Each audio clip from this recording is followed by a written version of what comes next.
Today, you will learn how to save Google Docs as a PDF on laptop or computer. First, open Google Docs in your web browser. Now open the document that you want to convert into a PDF. Make sure your file is ready and complete.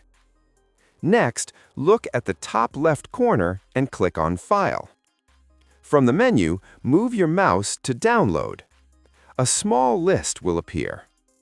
Click on PDF Document, Point PDF. That's it. Your document will automatically download to your computer in PDF format. You can now open the PDF, share it with anyone, or upload it anywhere easily. So yes, you have successfully learned how to save a doc file as a PDF in Google Docs.